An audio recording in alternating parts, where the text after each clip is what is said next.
오늘이 우리가 에스텔 3장, 그쵸?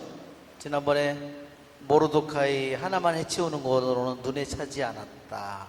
그래서 어떻게 하기로 했어요?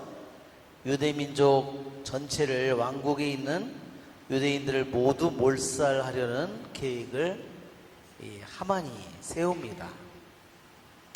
정말 한 명을 말하자면 자기와 원수가 일하면 하나를 해쳐야 되는데, 정말 공직자잖아요. 나라에 제2의 자리에, 제2의 위치에 올라가 있는 하만이. 그런데 유대인 몇 명, 왕국에 있는 유대인이 몇만 명일까요? 적어도 아무리 못해도 200~300만 명 내지 500만 명, 1000만 명이 될 수도 있는 거예요. 근데 그거를 한 명 때문에 죽이려는 그런 계획을 세웁니다. 하만이 왜 이런 계획을 세웠을까요? 그것은 하만의 오만입니다. 하만이 자기의 그 교만이 하도 커가지고, 자기의 교만이 하늘을 찌르기 때문에 한 명을 죽이는 것으로서는 만족할 수가 없는 거예요.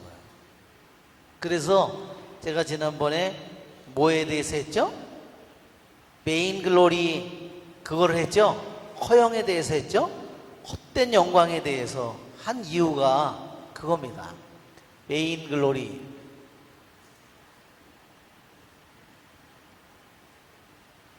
헛된 영광이라고.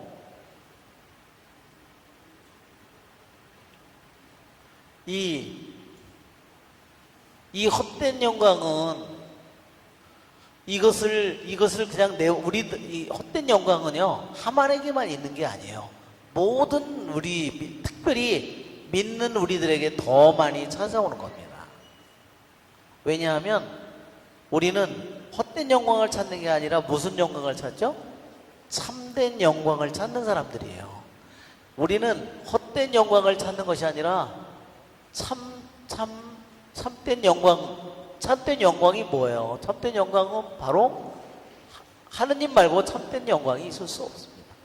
우리는 하느님이라고 하는 참된 영광을 차지하려고 하기 때문에 악마가 우리들을 끊임없이 이 참된 영광인 하느님을 차지하게 못하게 하려고 끊임없이 온갖 공격을 가하는 거예요. 이런 걸 차지하지 않으려는 사람들에게는 구태여 공격할 필요조차 없는 거예요. 이러한 우리는 우리들의 신앙생활에 있어서 이 헛된 영광과의 싸움이 반드시 우리들에게도 끊임없이 우리들에게 찾아온다는 겁니다. 그러면 이것이 그냥 자발하도록 내버려두면 어떻게 돼요? 내버려두면 이것은 교만과 똑같은 겁니다. 헛된 영광은 뭐예요? 결국은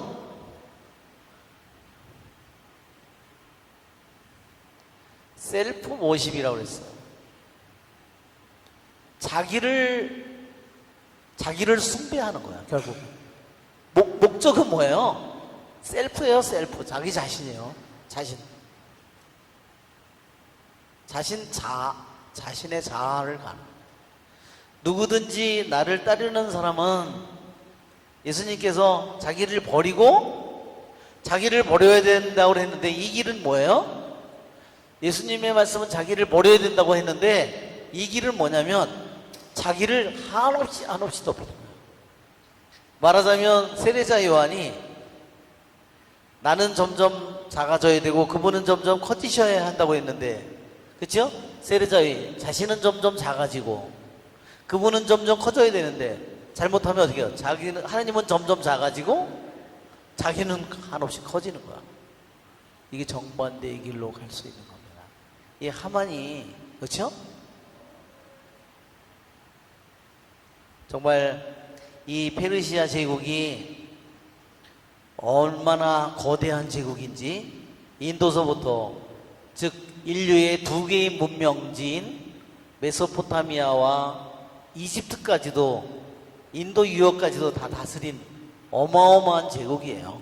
그리스 있는 거기까지 다스린 나라가 페르시아예요. 어마어마하게 큰 나라예요. 뭐 아시리아, 바빌론 이런 나라와 상대가 되지 않을 만큼 어마어마하게 큰 나라예요. 거기에 제2인자니까, 그렇죠?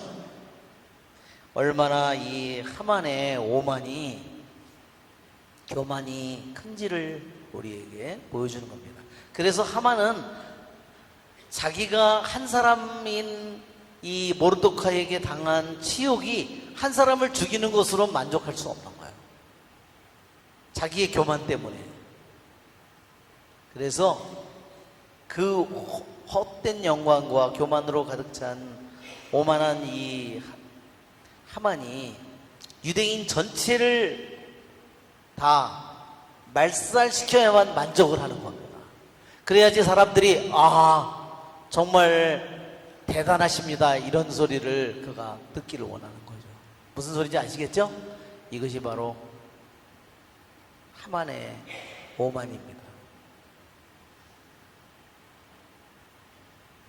하만은 모르도카이를 처형할 권한이 없었기 때문에 왕에게 모르도카이를 죽일 권한을 청하면서 유대민족 전체를 말살할 그런 권한을 청하는 거예요. 그럴듯한 논리를 내세운 거죠. 하만의 이 계획은 결국은 누구와 싸움을 하는 거냐면 사실은 하느님과 싸움을 하는 거예요. 창세기 12장에 하느님께서 아브라함에게 축복을 내리죠. 창세기 12장 한번 여러분 펴보시면 결국은 하만은 자기가 하느님 자신과 싸우고 있다는 사실을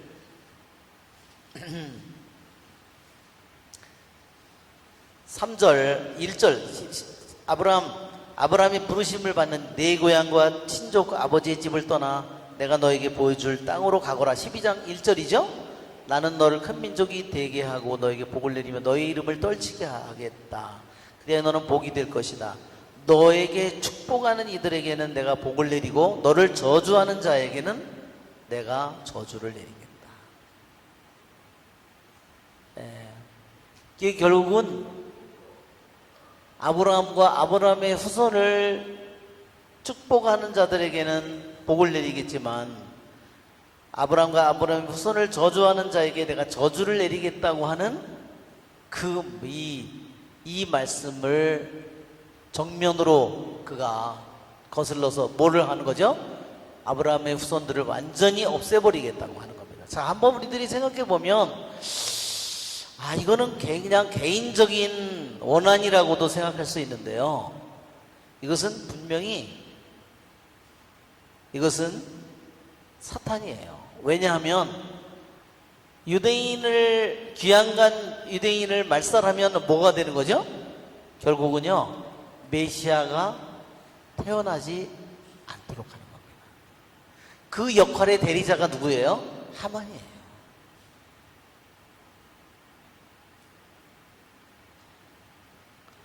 앞으로 500년 후에 메시아가 태어날 거잖아요. 지금 이게 BC 486년, 465년, 약 500년 후에 메시아가 태어날 텐데 그 자손을 귀양을 가 있죠. 그러니까 예수님의 족보를 보면 그 예수님의 족보에 500년 전에요. 그 조상들이 귀양을 가 있는 겁니다. 그러니까 기가 막히죠?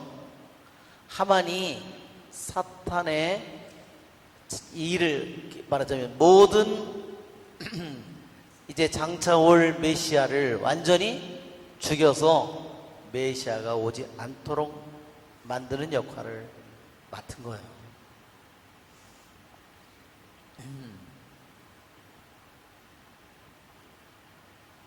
뭐 이러한 예는 이미 이집트에서 마다들을 이 강물에 던진다든지 모압 왕 발락이 뭐 발락이 발람을 불러서 저주를 한다든지 이런 일들을 통해서도 이미 우리가 이미 보아온 내용입니다. 자, 지난번에 우리가 헛된 영광에 대해서 하다가 중단했죠? 어떻게 헛된 영광이 우리들 안에, 맨 처음에 헛된 영광이 우리들 안에 어떻게 들어오고 그것이 뿌리를 내리고 그것이 어떻게 우리 안에서 자라고 어떻게 열매 맺는 이런 내용을 했는데, 자, 여기에 보면 이랬어요. 이게 헛된 영광은 악마의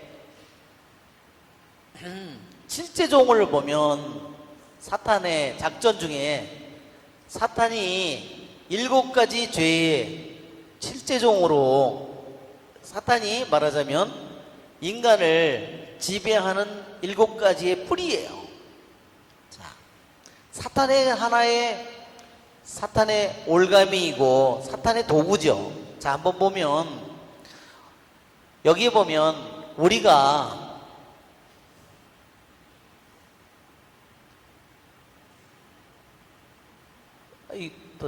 여기에 보면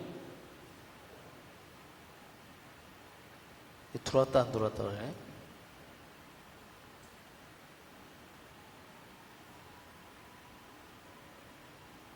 왜 그러지?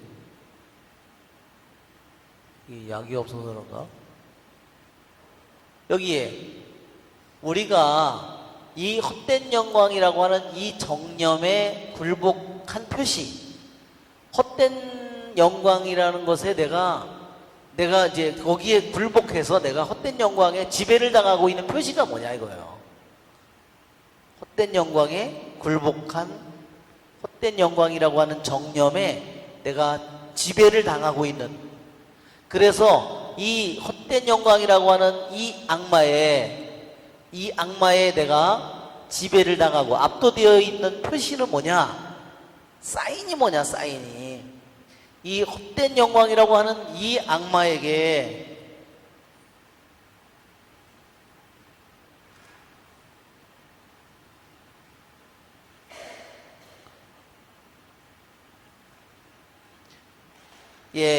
이 헛된 영광은 7제종 중에 하나입니다. 또는 8제종이라고도 그래요. 7제종 또는 8제종은 거기 중에 하나가 이게 헛된 영광이에요. 이 영광이라고 하는 헛된 영광이라는 이 악마, 이것은 헛된 영광은 뭐냐면 정념이에요. 우리가 저기 할 때 보면 이거를 패션이라고 그랬어요. 패션. 이것은 좋은 의미의 패션이 절대로 아니에요. 이것은 우리에게 이것은 뭐냐면 사욕 편정을 가리키는 겁니다. 이것은 뭐냐면 올바른 우리들의 감정이 아니에요. 잘못된 일에 대해서 분노한다든지 잘못된 일에 대해서 슬퍼한다든지 다른 사람의 고통에 대해서 아파한다든지 그러한 감정은 정상적인 감정이지만 사욕 편정이라고 하는 것은 일그러진 거야. 삐뚤어진 거야. 이것은 이러한 헛된 영광의 정념에 헛된 영광이라고 하는 이 악마의 지배당한 그 표시는 뭐냐? 여기에서 요한은 얘기한다. 이 요한은 누구라 그랬죠? 사다리 요한이에요. 사다리 요한이 여러 가지를 예로 들은 거예요. List several vainglory enters our lives when we grow concerned about what other people think about us. 다른 사람들이 나에게 관해서 뭐라고 생각하는가에 대해서 내가 자꾸 신경을 쓰는 거야.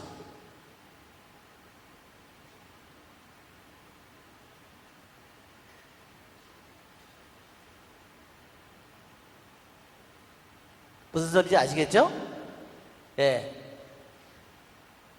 여러 가지를 예를 들었는데 어느 때 이 베인글로리가 우리 안에 처음으로 이렇게 들어오느냐 이거예요. 처음으로 이놈이 내 안에 언제 처음으로 내 안으로 이렇게 들어오느냐?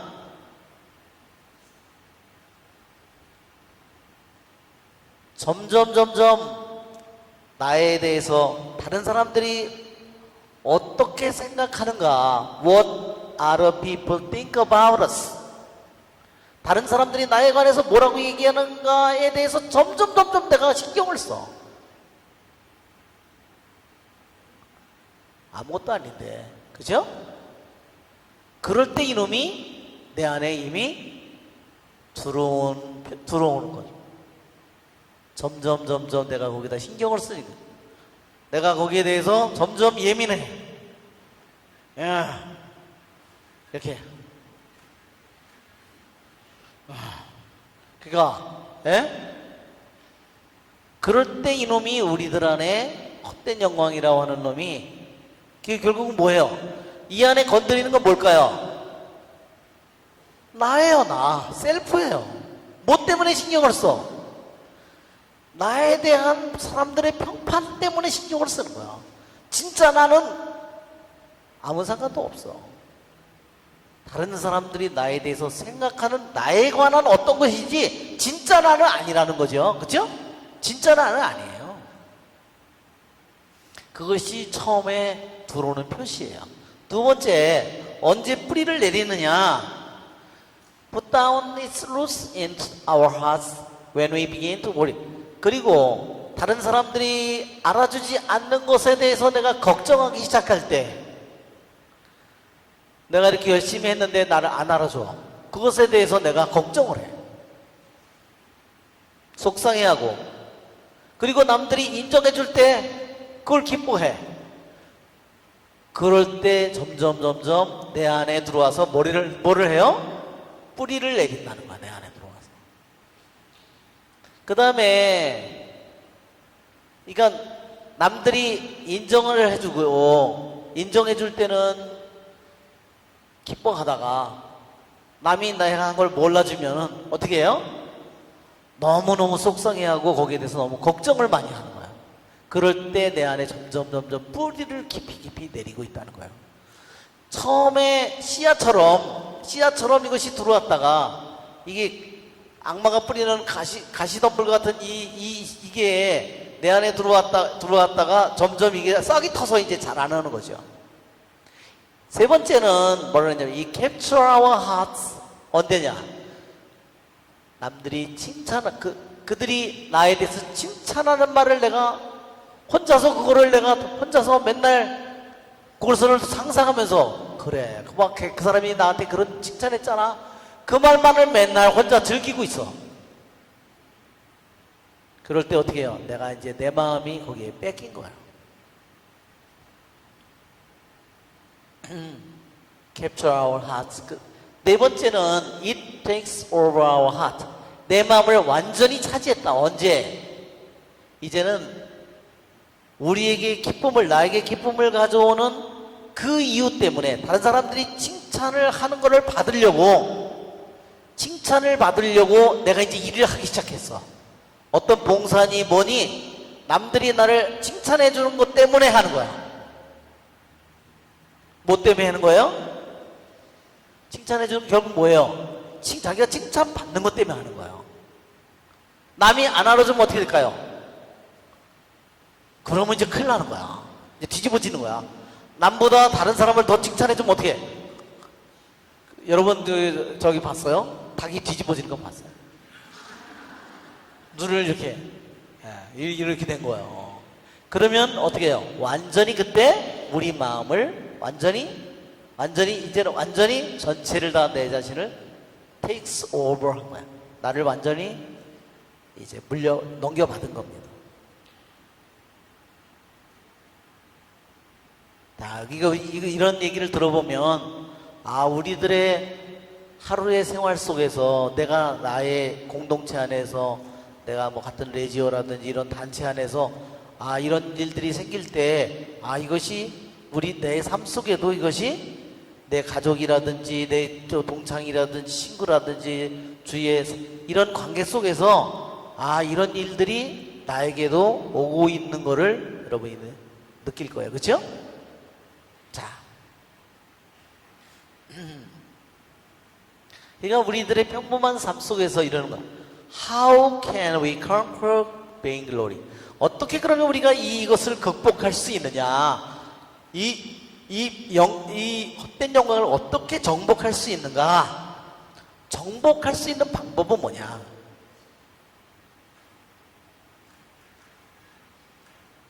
자, 우리는 이제 우리 이 사다리 요한은 저거를 이기는 방법을 우리에게 가르쳐 주는 거야. 자, 헛된 영광을 정복하는 법은 뭔가?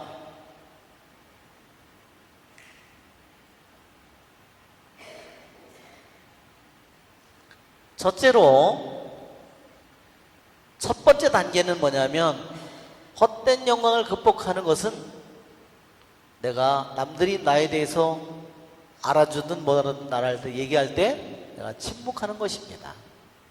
변명하지 않고 거기에 응답하지 않고 내가 침묵하는 겁니다. 그리고 남들이 안 알아주더라도, 남을 더 알아주더라도 그러한 불명예를 내가 기쁘게 받아들이는 거예요.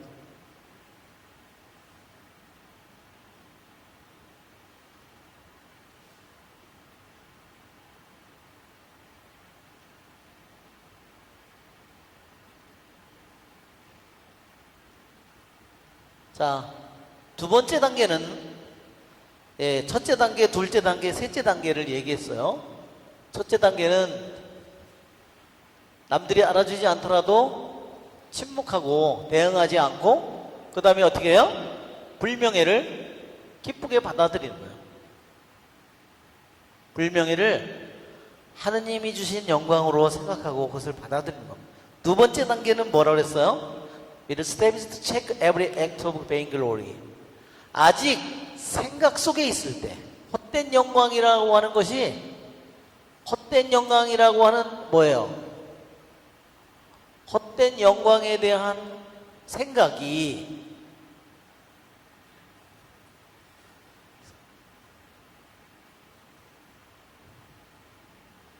헛된 영광 생각이 우리 안에 떠오를 때, 그럴 때 떠오를 때, still in thought, 아직 생각으로 있을 때, 아직 내가 구체적으로 어떤 거를 행동으로 한 건 아니에요.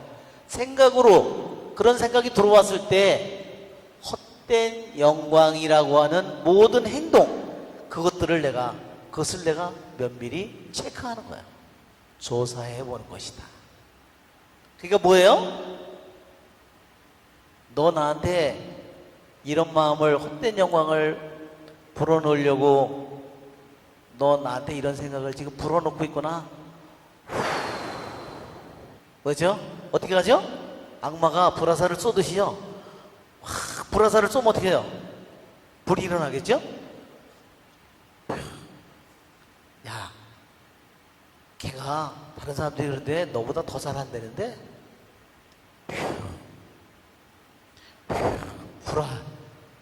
불화살이 해가지고 자꾸 불이 일어나는데, 그죠? 그런 생각이 왔을 때 내 안에서, 그래? 아니 9년이 그래? 그런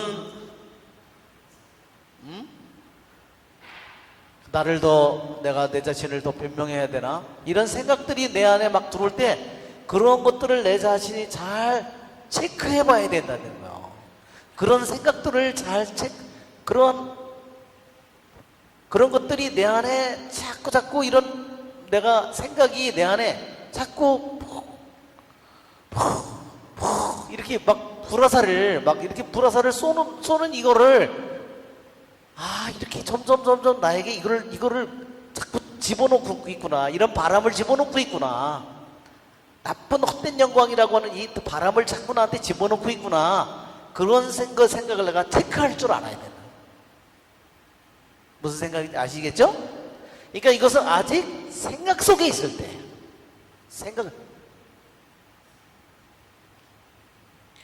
그러니까 첫 번째 단계보다 중간 단계, 두 번째 단계는요, 훨씬 더 나아간 사람들이에요. 내 안에 생각으로 들어올 때 시초서부터 내가 그거를 체크를 자꾸 하는 거야. 내 안에 자꾸 이렇게 질투심이 일어나네, 분노가 일어나네, 이런 세 번째 단계는 뭐예요? The end is to be able to accept humiliation before others. 내가 그 모욕을 받을 수 있게 되는 겁니다. Without actually, 실제로 그걸 모욕인데도 모욕을 전혀 느끼지 않고 내가 그 모욕을 받아들이는 거예요. 남들 앞에서. 그런 단계는 간 사람은, 3단계 간 사람은 어때요? 이미 모욕을, 다른 사람들 앞에서 모욕을 받아들일 수 있는 거야. 남들 앞에서.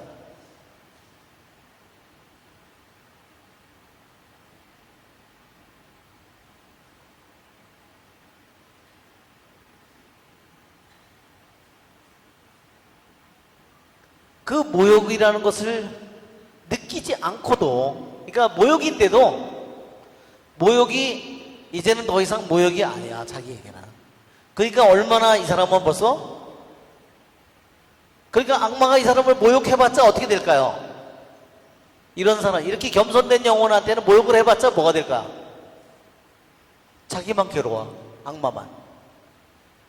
내가 그놈을 어떤 영혼을 그렇게 괴롭혔더니 불화살이 일어나가지고 불이 붙어가지고 펄펄 뛰고 뒤집어져야 되는데 아무런 저기가 없어. 그렇죠? 그런 영혼은 어떻게 될까? 오히려 더 공로가 되겠죠. 이것이 바로 이제 이것을 정복한 영혼의 모습인데, 자, 그 다음에 이러한 말은 어떻게 됐어요? 이러한 말들은 정복하기 위한 첫 번째 단계, 두 번째 단계, 세 번째 단계. 이것은 말하기는 쉽지만 글로 쓰고 타입을 치고 읽기는 쉽지만 실천하기는 어때요? 아주 어렵습니다. 그렇게 되어 있습니다. 그러니까 여러분, 쉽게 실천이 안 된다 하더라도 실망하지 말라는 말이에요. 예? 이게 성인들이 이런 말을 부탁한 건, 나도 이거를 할 때 한두 번에 쉽게 극복한 게 아니다. 개고생을 하고 나도 극복했습니다. 이런 뜻이에요. 무슨 말인지 아시겠죠? 예? 그러니까 쉽게 극복하리라 생각하지 말고 실망하지 말라는 말이에요. 자, 사단이 요한은 알았습니다. 우리는 점차적으로 우리의 의도를 바꾸는 일을 해야만 한다는 거. 그러니까 뭐를 바꿔야 돼요? 우리들이 모든 일을 하는 인텐션을 바꿔야 돼요.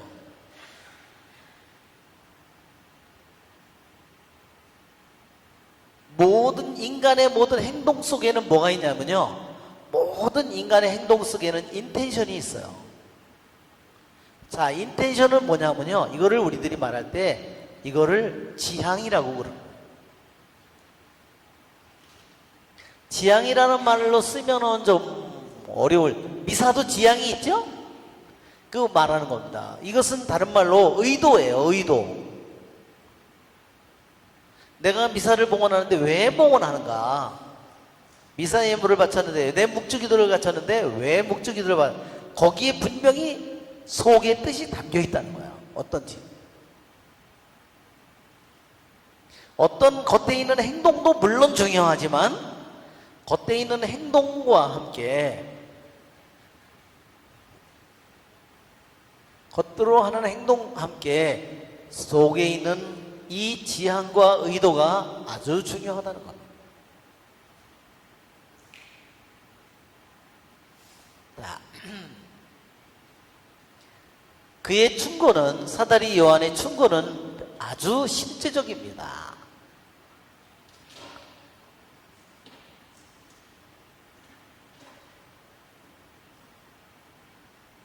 자, 지난번에 이거는 했었죠? 만일 우리들이 영광을 찾는다면,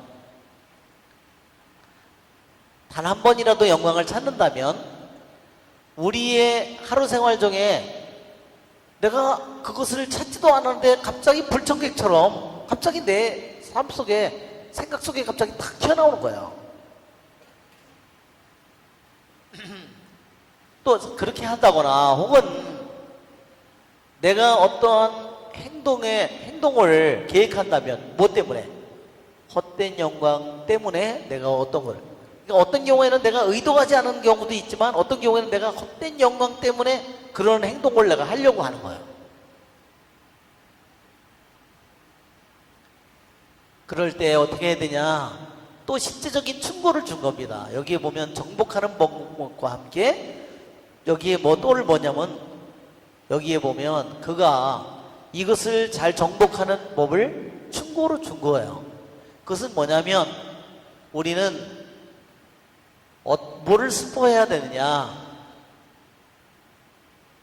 한 번이라도 내가 헛된 영광을 찾고 헛된 영광은 안 찾았는데 갑자기 헛된 영광이 내 마음속에 들어왔던지 간에 또는 내가 헛된 영광 때문에 어떤 행동을 내가 하려고 하는 그런 경우에 우리는 어떻게 해야 되느냐? 우리는 하느님 앞에 홀로 서서 우리는 내 자신을 슬퍼해야 된다. 주님, 내가 이렇게 헛된 영광에 사로잡힌 불쌍한 영혼이니까 나를 불쌍히 여겨주십시오. 그리고 또 뭐 해야 돼요? 또 하나는 우리에 대한 복된 두려움을 생각해야 된다. 그것은 뭐예요? 복된 두려움은 하느님에 대한 공포의 두려움이 아니라 경건하고 하느님에 대한, 하느님을 진정으로 주님, 저에게 이렇게 헛된 영광이라는 악마가 저에게 끊임없이 점점 내 안에 공격을 하고 있으니 저를 불쌍히 여기시고 저희가 하느님을 진정으로 두려워하는 마음으로 이 모든 것을 극복할 수 있도록 저를 불쌍히 여겨주십시오. 하나는 슬퍼하고 하느님을 경외하는 마음으로 하느님 앞에 우리가 기도하는 겁니다. 만일 우리들이 이렇게 한다면 우리는 확실히 이 부끄러움을 모르는 헛된 영광, 이 뻔뻔한 헛된 영광이라는 악마를 내가 분명히 물리칠 수 있을 겁니다.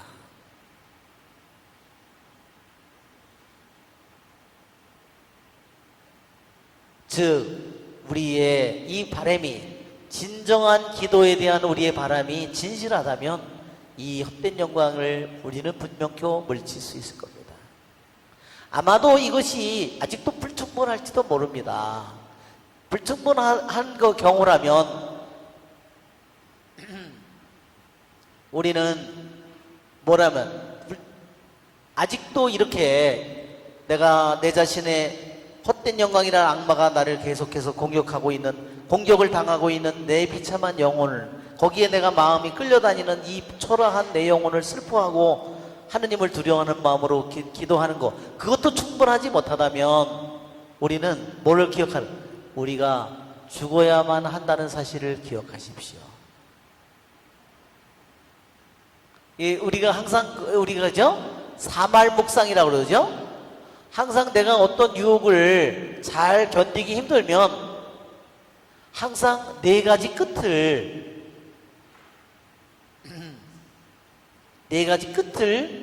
우리가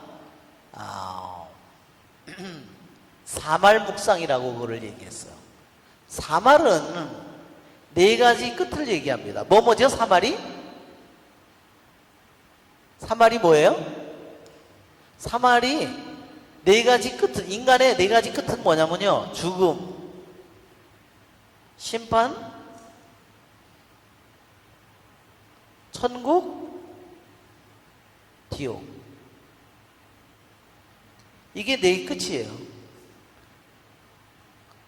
나의 인생의 끝에 마지막에 내가 서일 죽음이고, 내가 마지막에 죽은 다음에는 내가 하느님 앞에 설 것이고, 하느님 앞에 서면 내가 천국 아니면 지옥, 물론 연옥도 있겠죠. 이것이 사말이에요. 내가 어떤 유혹을 이겨내기 힘든 유혹이 있다면 끊임없이 이 사말을 생각하라는 거예요. 왜? 이것이 하느님 앞에 이것도 서는 거예요. 하느님의 대전에 서는 거예요. 하느님의 죽음을이라는 이 도구를 통해서 하느님 대전에, 심판의 대전에 내가 쓰는 겁니다. 그러면 훨씬 더 유혹을 이기기가 쉽죠. 그래서 옛날 성인들은 항상 성인의 그림에 보면요, 항상 해골이 같이 있어요. 그렇죠? 옛날에 수녀님들이나 수사님들은요, 항상 수도원에 들어가면요, 항상 해골을 하나씩 줬어요. 진짜 해골을 줬어요. 그건 뭐냐면요, 그 수도원에 살다가 먼저 죽은 사람, 그러면 그거를 어떻게 해요? 육신이 다 탈골되면, 육신이 다 떨어져 나가면, 그 다음에 그거를 거두어서 묘지에서 파내서 그것을 뼈만 거두어 가지고요, 수도원의 밑에다가 항상 그걸 놔뒀어요. 그래서 누가 소원을 하면 그 해골을 하나 줬어. 네 선배야, 선배 수녀님이야, 선배 수사님이야. 그리고 항상 그거를 육정이 일어난다든지 그렇게 하면, 그래, 내가 죽으면 금방 제일 먼저 뭐부터 썩을까요? 예, 오장육부서부터 썩겠죠? 예. 그리고 뭐부터 썩을까요? 우리들이 겉에서는, 예, 겉에서는 뭐 다 물이 나오겠죠? 뭐 귀에, 코에, 뭐 이런 데서. 왜? 오장육부가 부푸니까 다 여기서 눈, 귀, 코, 입, 구멍이란 구멍에선 다 빨간 핏물 같은 게 흘러나올 거 아니에요. 그죠? 그러니까 이거를 묵상하는 거예요. 사실 이것은 굉장히 좋은 방법이죠. 자, 그래서 우리 사다리 요한이 우리에게 알려주는 겁니다. 내가 정말로 하느님 앞에 대전에 서서 내가 내 자신의 비참한 영혼을, 헛된 영광이라는 양마에 시달리고 있는 내 영혼을 내가 슬퍼하고 내가 하느님을 경외하면서 그래도 부족하다면 우리는 내 자신의 죽음을 묵상해야만 합니다. 그것이 두 번째 충고였어요. 그래서 여러분이 이거를 잘 사용하시기 바랍니다. 아셨죠? 이 3할 묵상을 잘 사용하시기 바라요.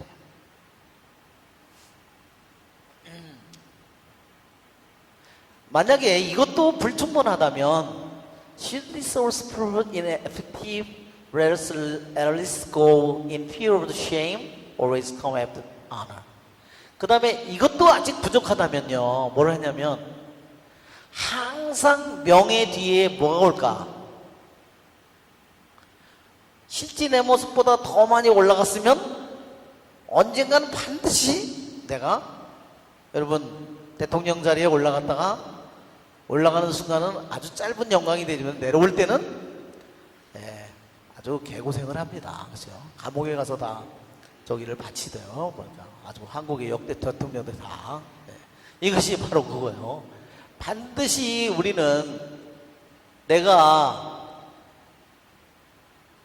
명예 뒤에 명예를 통해서 올라가는 거죠.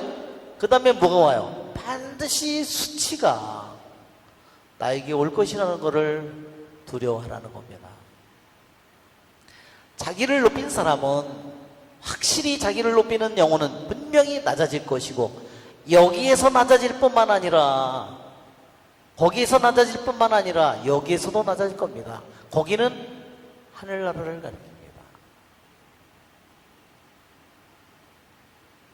When those who praise us, or rather who lead us astray, begin to exalt us. 우리를 찬미하는 사람들, 또는 우리를 길을 잃도록 만드는 사람은 우리를 들어높이기 시작할 때, 우리는 should briefly remember the multitude of us. 다른 사람들이 나를 막 들어높이고 칭찬을 할 때 그 순간에 환상에 빠지지 말고, 내가 그런 걸 받을 자격이 없는 그런 자라는 거. 내가 기억하라. 뭐를? 내 죄의 많음을. 그리고 나는 사람들이 나를 존경을 해서 하는 그 말을 내가 받을 자격이 없는 잘하는 사실을, 받을 자격이 없는 그러한 사실들을 우리들이 기억하라는 겁니다. 그렇지 않으면 어떻게 돼요? 내가 착각에, 그 환상에 내가 빠져버리는 거예요. 그러니까 헛된 영광 속에 내가 자꾸만 부푸는 거죠.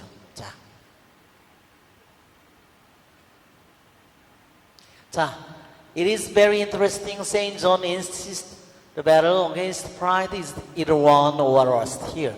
예, 이 교만, 이게 헛된 영광과 교만이 똑같아요. 교만에 대한 이 전투는 이 세상에서 이길 수도 있고 패배할 수도 있다는 거. 여러분, 패배해서는 안 되겠죠? 그래서 우리 여기에 보면 이렇게 얘기했어요. worm, 벌레예요. fully grown. 어떤 송충이가 있다고, 나방이 있다고 생각해 보세요. 아주 완전히 성장한 그 벌레는 어떻게 돼요? 날개가 나와서 높이 날아다녀요. 그건 뭐냐면 내 안에 헛된 영광이라고 하는 교만이라는 이 나쁜 벌레가 내 안에서 완전히 자라버리면 그것이 날개가 나와서 지멋대로 막 돌아다닌다는 거예요. 내가 이제는 다스릴 수가 없겠죠? Vainglory fully grown can give birth to pride. 예, 완전히 자란 헛된 영광은 결국은 무엇을 낳느냐? 교만을 낳습니다.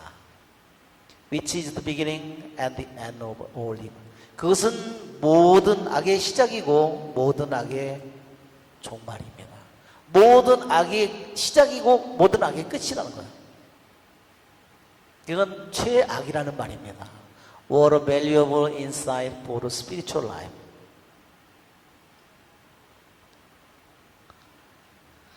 What a great source of hope it is to know we can deal a fatal blow to our pride. 우리가 이 교만이라고 하는 것에 치명타를 날릴 수 있다는 것을 아는 것은 얼마나 커다란 우리에게 희망을 가져다 주는가 하는 거예요. 뭐 어떻게 함으로써 우리 이 교만이라는 것에 어떻게 우리들이 치명타를 입힐 수 있느냐? By working on our attachment to the praise of others. 다른 사람들에 대한 다른 사람들의 칭찬에 애착을 우리가 함으로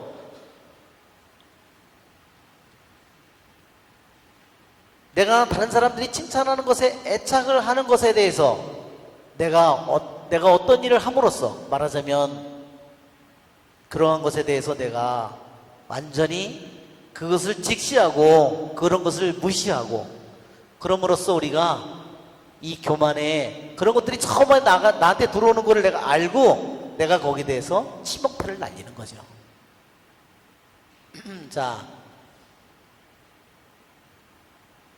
자, 매일 우리는 작은 발걸음을 우리는 옮겨갈 수 있습니다. 매일매일씩 조금씩 내가 이 헛된 영광이라고 하는 교만이라는 악마를 내가 정복할 수 있는 길은 뭐냐면, 자, 이 질문들을 잘 보세요. Asking ourselves difficult and honest question.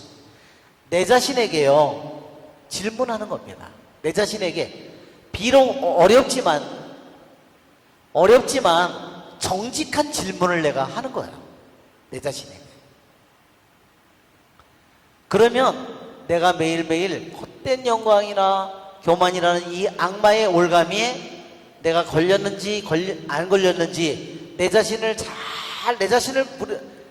남을 보는 게 아니라 내 자신에게 내 자신이 어떤지를 질문하는 겁니다. 알았죠? 쉬운 일은 아니지만 어려운 질문이기도 하지만 그러나 제일 중요한 것은 정직하게 질문하는 거예요. 내가 거기에 대답하는 겁니다. 뭐냐? Does my behavior change when no one can see me, no one is around? 다른 사람들이 나를 볼 때와 나 주위에 사람이 있을 때와 내 행동이 달라지는가? 그러니까 이게 뭐냐면요, 내 행동이 바뀌는데 혼자 내가 있을 때하고 남들이 나를 보고 있을 때 내 행동을 하는 게 달라져. 그러면 거기에 뭐가요? 그게 분명히 거짓이 있는 거야. 거기에 뭐가 있는 거야? 헛된 영광이 거기에 있는 거야. 거기에 뭐가 있는 거야? 교만이 있는 겁니다.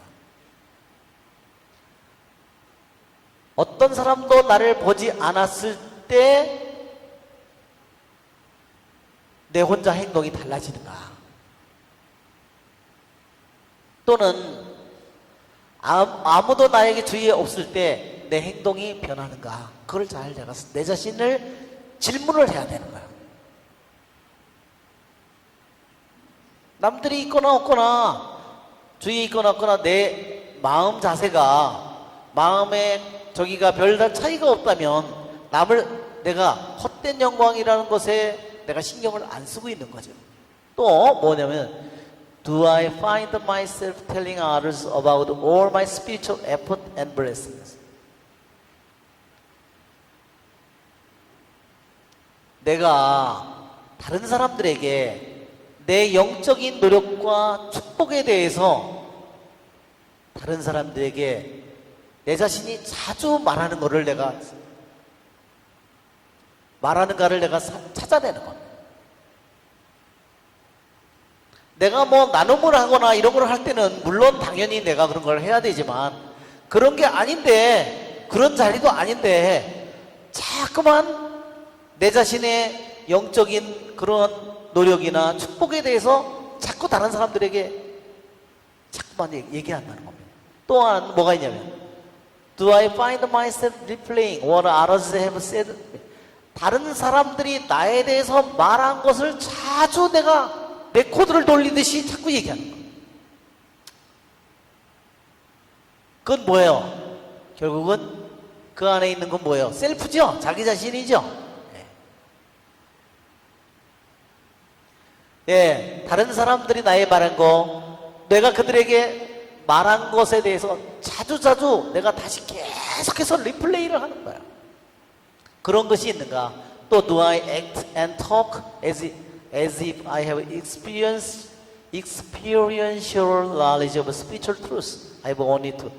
내가 단지 읽기만 한 영적인 진리에 대한 경험적인 지식을 가진 것처럼 내가 실제로는 그냥 그런 사실을 알기만 하는 건데 내가 실제로 그러한 영적인 진리를 내가 마치도 습득해서 내가 가지고 있는 것처럼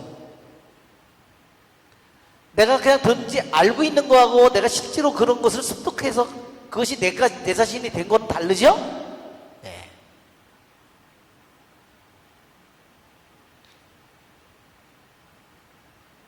Do I become? 예, 마치도 그렇게 행동하는 거예요. 내가 단지 읽은 건데 그런 영적인 진리를 내가 실제로 경험한 것처럼 행동하고 말하는 거.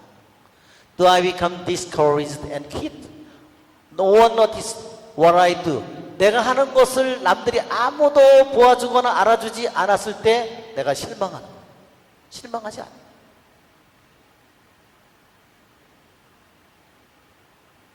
그리고 내가 남들이 나를 칭찬하지 않았을 때, 또 내가 받아야 될 감사를 받지 못했을 때 내가 실망하거나 내가 그런 하던 일을 내가 그만둘 때 그런 적은 없는가? Do I hide my sins and fallings from others? 또 내가 나의 잘못이나 결점을 내가 다 감추지는 않고 있는가? 어느 정도까지 진리를 거짓말하고 진리를 감추는 지경에까지 말하자면 내 진정한 잘못이 다른 사람들에게 발각되지 않도록 거짓말을 하는 지경에까지 내가 말하자면 내 집을 감추는 거. 그 다음에 마지막으로 Do I become defensive when I'm criticized? 내가 남들의 비난을 받을 때 내 자신을 잘 이렇게 말하자면 방어적으로 내가 변하는가?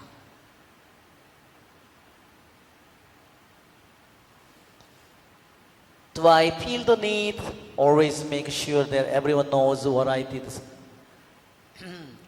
내가 모든 사람이 내가 어떤 대단한 일을 내가 왜 대단한 일을 했는가 하는 그것을 이유를 모든 사람들이 알아주기를 말하자면 바라는 거죠. 예, 이러한 질문들은 내 자신이 헛된 영광이라고 하는 이 사탄이 내 안에 다가오는 것을 내가 알아챌 수 있는 방법들이에요. 예, 여러분, 내 자신에게 자꾸만 어떤 질문을 하라 했어요? 어렵지만 피하지 말고 정직하게 이 질문에 내가 대답을 한다면 나는 헛된 영광이라는 악마를 조금씩 한 단계 한 단계 내가 물리칠 수 있게 될 것이다.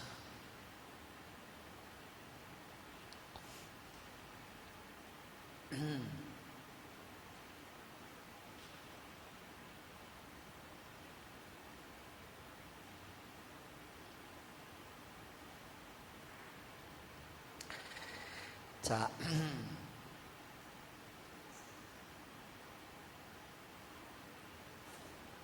요즘에는 이러한 것을 얘기를 하지 않아요. 그죠? 그죠? 뭐 그냥 헛된 악마의 칠제종, 그 칠제종의 그 칠제종이라는 이걸로다가 어떻게 나 자신을 공격하는지, 그것이 어떻게 나에게 이렇게 다가오는지, 그런 것을 전혀 우리들이 모르는 거예요. 배우지를 못하는 거죠. 우리는 교부들의 사다리 요한의 글을 통해서 이 헛된 영광이라고 하는 것, 이것이 이 사탄의 이 우리를 어떻게 공격하는지를 우리가 잘 더 알게 되고, 또 내 자신에게 이런 질문을 자주 해야 됩니다. 예, 하만은 이런 헛된 영광에 정말 한없이 정말 오늘은 왕이어도 내일은 뭐예요? 오늘은 왕이어도 내일은 시체라고 그랬죠? 성경의 말씀에. 근데 하만이 자기의 정말 자기의 죽음이 다가오는 걸 모르고 정말 헛된 영광으로 가득 찬 이 하만이 유대인 전체를 몰살하려고 계획을 세웠습니다. 크세르크세스 임금 제12년 첫째 달 니산달에 하만이 자기 앞에서 푸르 곧 주사위를 각 날과 달에 따라 던지게 하니 12째 달인 아다르달이 나왔다. 예, 이 날짜가요 참 신기한 게요. 날짜가 니산달이라면 여러분 뭐가 생각나요? 과월절이 생각나죠? 과월절이에요. 니산달이. 그런데 니산달 며칠이에요? 여기 보면 니산달 첫째 달 니산달 뒤에 가면 나오지만요, 이게 니산달 14일이에요. 이게 뭐냐면요, 이게 어린 양을 잡는 그 날이에요. 정말로 묘하게도요, 유대인들이 에집트에서 노예살이를 하던 유대인들이 과월절을 에집트에서 탈출을 하는, 그래서 양을 잡아서 문설주에다 피를 바르죠. 문설주하고 문상인빵하고 문설주에다 기둥 문설주에다가 하고 문상인빵에다 바르잖아요. 이 날에 말하자면 그날이 나온 거예요. 그래서 칙령을 그날 보내는 겁니다. 유대인 말살하라고 칙령이 그날 나온 거예요. 이 날이 교묘하게 둘이가 겹쳐서 바로 이스라엘이 에집트에서 탈출을 하기 위해서 그 탈출을 하는 그 날에 하만은 이스라엘을 죽일 계획을 세운 거예요. 주사위를 던졌어요. 여기에 푸르라는 말은요, 히브리어가 아닙니다. 원래 푸르라는 말은요, 아카디아어입니다.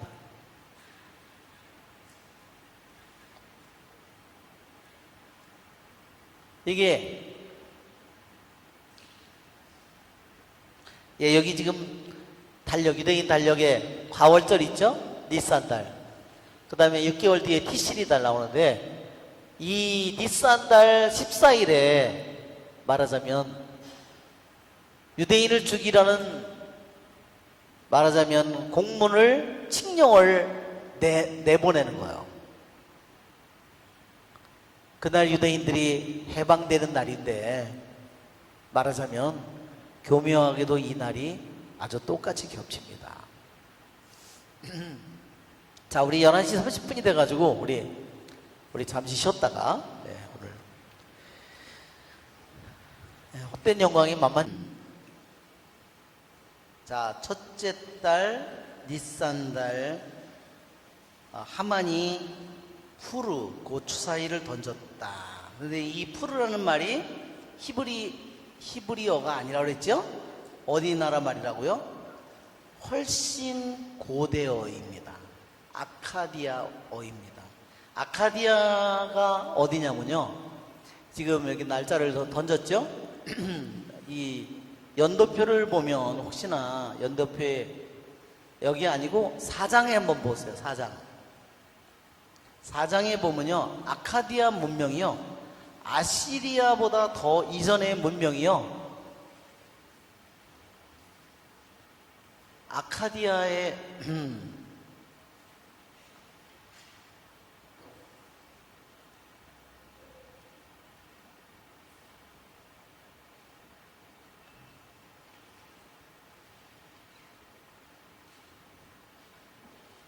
예, 여기 보면 여기에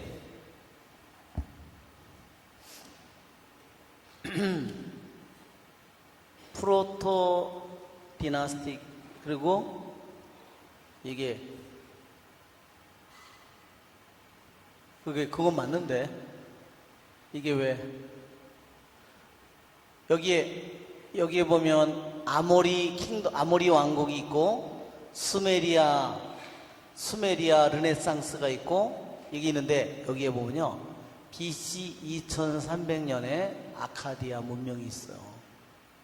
그러니까 이거를 보면 또 다른 거 하나, 또 다른 표를 하나 볼까요? 또 이 표 말고 또 다른 요 연대표, 요거 그 다음에 있는 연도표를 보면 아카디아 더 확대를 해보면요, 아카디아가 여기에 나와요. 여기에 아시리아, 여기 히타이트,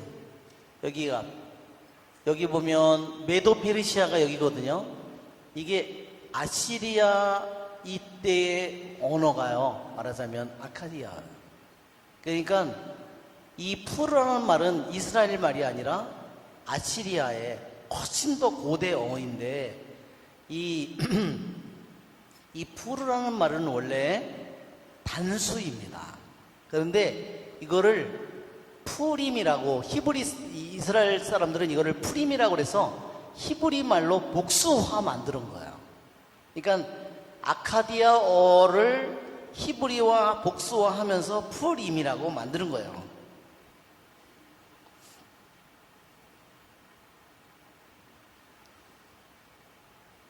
자, 칙령은 니산달에 나왔는데, 자 보면 칙령은, 우리 이제 다시 3장으로 돌아가면 칙령은 니산달에 나왔는데, 그것을 시행하는 날짜는요 무슨 달이냐면 아다르 달이에요. 그러니까 말하자면 이건 뭐냐면, 주사위를 던진 거는 1월에 주사위를 던졌어. 왜냐하면 이 사람들이요, 고대 근동 사람들이 중요한 일을 할 때 꼭 주사위를 던졌답니다. 그 왜냐? 운세를 보기 위해서 한 거예요. 우리 성경에도 보면 주사위를 던지는 게 자주 나오죠? 네. 이스라엘 백성이요, 약속의 땅에 들어간 다음에, 여호수아가 약속의 땅에 들어간다며 땅을 나눌 때도 주사위를 던져서 뽑았어요. 그리고 12사도를 유다 대신에 마티아하고 2명 놓고 뽑을 때도 어떻게 했어요? 그때도 주사위를 던졌어요.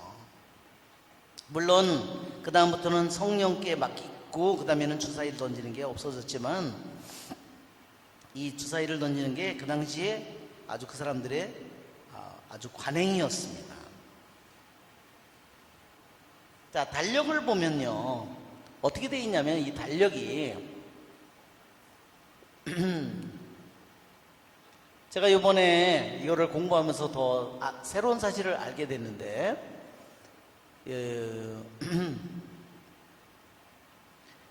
유대인들의 이 달력에 의하면요, 여기 이 달력을 요걸 보면, 여기에 보면, 자, 이 달력을 보면요, before exile, after exile. 이게 무슨 소리냐면요, 바빌론으로 귀향 가기 전에 달력의 매달 이름이요, 이렇게 불렀어요. 바빌론으로 귀향 간 후에요, 이름이 바뀌었어요. 니산이라고.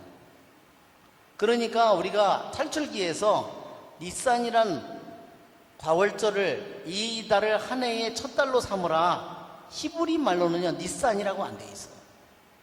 뭐라고 돼 있냐면요, 히브리 성경에는요 아비볼이라고 돼 있다는 겁니다. 그런데 오늘 여기 보면 지금도 이게 히브리 말로는 아비볼이라고 해야 되는데 니산이라고 돼 있죠. 이것은 뭐냐면 바빌론에 귀향 갔다 온 후부터 이런 말들을 썼다는 거예요. 니산, 이게 말하자면 페르시아식 달 이름이에요. 원래 유대인의 오리지널한 유대인의 달의 이름은 뭐냐면요, 달에 원래 이름이 없이 되게 저기 있는 것처럼 셋째 달, 넷째 달, 다섯째, 여섯째 달 이렇게 돼 있죠. 원래 히브리식의 이름은요, 달의 이름이 숫자로 돼 있었다는 거예요. 그러니까 말하자면 창세기에 세상을 창조할 때도 월요일 첫째 이렇게 안 돼 있고, 화요일 이렇게 안 돼 있고, 첫째 날, 둘째 날, 셋째 날, 넷째 날, 이렇게 유대인들이 전통적으로 부른 방법은 그런 방법이었던 것처럼 원래 유대인들은 달을 그렇게 불렀다는 거예요. 그런데 중간중간에 그런 이름들이 들어왔어요. 아비벌, 집, 그 다음에 에다님, 불, 그 다음에 이렇게 나머지 이 이름들은 다 바뀌, 이제 아비벌이 니산, 집이 라이아, 이렇게 에다님이 티시리달, 불, 이렇게 다 이렇게 이름이 바뀌어버린 겁니다. 자, 우리들이 보통 알고 있는 이스라엘의 매달 이름은 페르시아에 귀향을 갔다 온 후에 이름이 붙여진 이름이라는 거.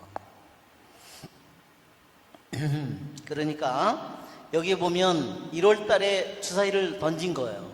1월 달에. 그들은 한 해가 바뀔 때 중요한 일을 앞두고 한 해가 바뀌는 제일 첫째 달에 그들은 주사위를 던지는 것을 좋아했어요. 그래서 주사위를 던져서 일을 결정한 겁니다.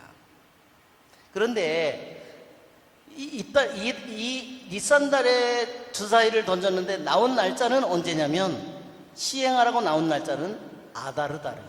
그러니까 몇 달의 간격이 있어요?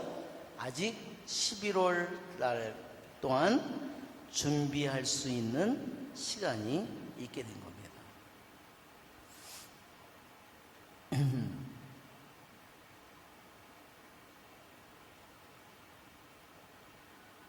그러니까 하만은 자기가 생각할 때 하늘이 자기에게 좋은 날짜를 정해준기를 바라고서 주사위를 던졌잖아요. 주사위를 던지는 건 인간이지만 결정은 누가 하나요? 하느님이 하는 겁니다. 그래서 여기에 그게 나온 거예요. 아다르 달이 나왔다. 주사위는 던졌지만 누구를 통해서 주사위를 던졌느냐? 어떻게 이게냐면 이게 메자이라는 거예요. 이게 뭐냐면 동방박사들이라는 겁니다. 이 동방박사들이요, 예수님 탄생하셨을 때 동방박사들이 동방에서 오잖아요. 세 명이 누구 어디서 온 사람들이냐면요, 페르시아에서 온 사람들이라는 겁니다. 우리 성체 강복할 때 이란 사람 기타 치는 사람 있죠? 그 이란 한국 우리 여자하고 결혼하는 바람에 평생 못 가는 거예요. 왜냐면요, 신앙 때문에 자기 나라에 가면요 사형이에요. 그래서 얘기를 들으니까 매일 엄마하고 통화를 한대요. 그러니 얼마나 기가 막히겠어요. 자기가 예수님을 받아들였기 때문에요, 자기 나라에 가면 자기는 사형인 거예요. 누가 죽일까요? 제일 가까운 친척들이 죽인답니다. 왜? 친척들이 자기네들의 불명이라고. 그래서 말하자면 죽을 때까지 고향에 가지 못하는 거예요. 우리 그분이 이렇게 얘기하대요. 동방 박사들이 페르시아 사람이라는 거를 그 사람이 알고 있더라고요. 그리고 페르시아에 또 다니엘의 무덤이 페르시아에 있다는 것도 그분이 저한테 얘기해 주셨어요. 그러니까 하만은 자기에게 좋은 날을 정하려고 또 이 동방 박사 페르시아의 그러한 말하자면 박사들을 통해서 말하자면 주사위를 던지지만 그러나 그것을 결정한 것은 주님이다 하는 겁니다. 왜냐하면 히브리 말로요 주사위라는 말은요 고랄이라고 불렀어요. 원래 히브리 말로 주사위는 고랄. 그런데 여기에는 히브리 말로는 전혀 주사위라는 말이 아닌 아카디아어로 이 푸르라는 말을 썼습니다. 그래서 하만은 크세르크세스 임금에게 말하였다. 임금님 왕국의 모든 주인은 민족들 사이에 흩어져 있으면서도 저희들끼리만 떨어져 사는 민족이 하나 있습니다. 자, 이제는 하만이 이 한두 명도 아니고 수백 명도 아니고 수천 명도 아니고 수만 명도 아니고 수십만 수백만 명을 죽이는 그 이유를 우리는 논리가 뭔지를 우리가 잘 생각해 봐야 됩니다. 흩어져 있으면서 저희들끼리 따로 사는 민족이 있다고 했어요.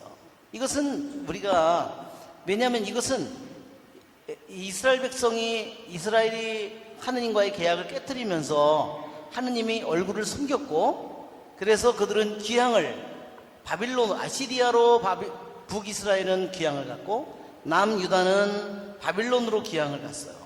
원래 귀향 간 나라는 바빌론이었죠. 근데 그 바빌론이 누구에게 멸망했어요?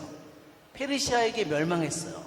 그래서 이제 페르시아 제국의 이제 통치 아래 말하자면 그들이 유배를 살다가 이제 고레스 칙령에 의해서 그들이 거기에 돌아가도 좋다고 그래서 일부는 돌아가고 대부분의 사람들은 그냥 페르시아의 제국에 살았습니다. 그러니까 벌써 거기에 끌려간 게 587년이라면 마지막으로 621년 BC, 597년 BC, 587년 완전히 예루살렘이 멸망한 솔로몬 성전이 완전히 멸망한 이때를 따지면 이때가 벌써 486년 이 465년 BC니까 저기가 통치할 때 이미 100년이 지났어요. 100년이 지나면 벌써 30년을 한 세대로 보면 벌써 아들, 손자, 증손자까지 낳은 세대예요. 그러니까 거기에 페르시아 제국에 가서 숫자가 어마어마하게 늘어났을 것 같아요. 왜? 훨씬 더 부유한 나라잖아요. 먹을 거나 뭐나 훨씬 더 어마어마하게 많기 때문에 무지무지하게 번성했을 거예요. 인구가.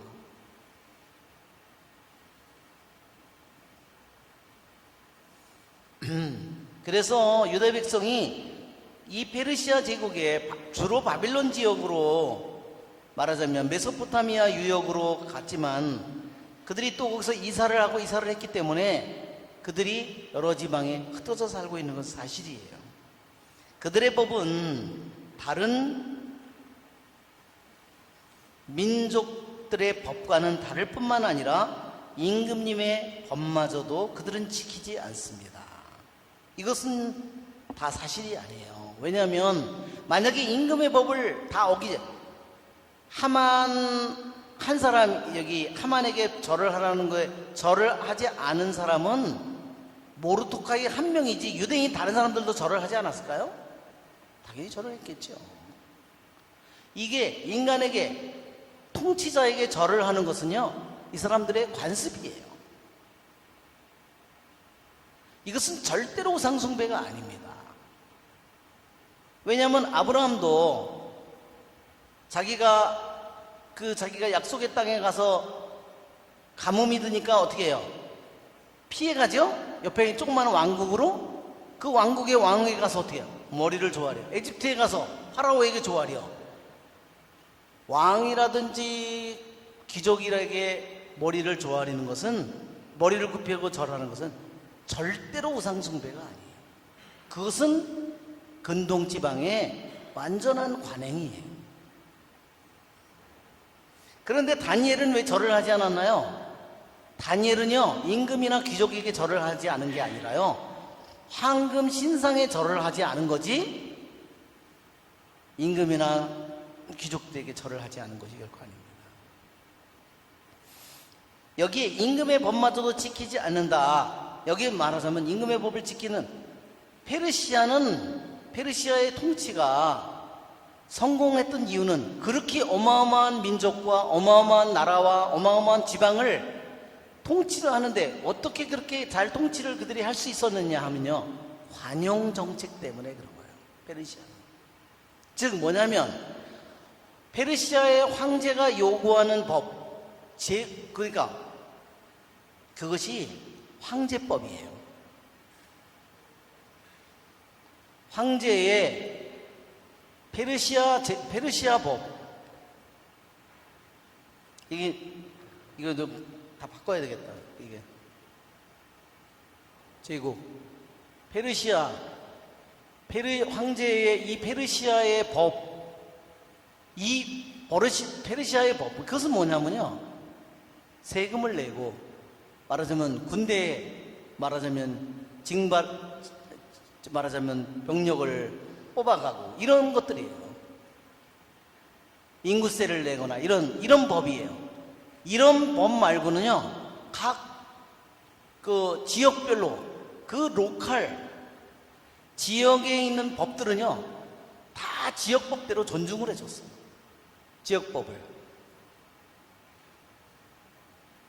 만일 페르시아의 법을 어기면 세금을 안 낸다든지 이러면요, 당장 몰수되는 거죠. 그러니까 이 말은 임금의 법마저 그들은 지키지 않는다는 말은 완전한 거짓말이에요. 만약 이걸 지키지 않으면 그들은 그냥 몰수당하고 재산을 몰수당하거나 사형을 당하는 거예요. 이것은 완전한 모함이다 하는 겁니다. 탈무드에 이런 말이 있답니다.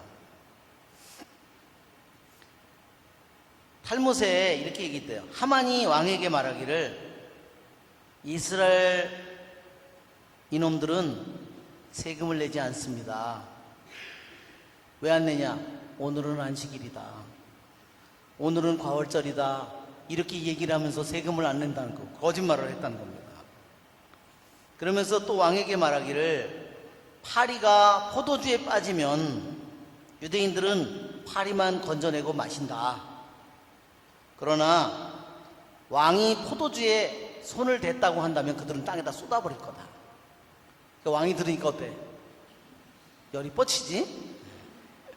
이게 탈무드에 나와 있는 그냥 뭐 하나의 모함이죠.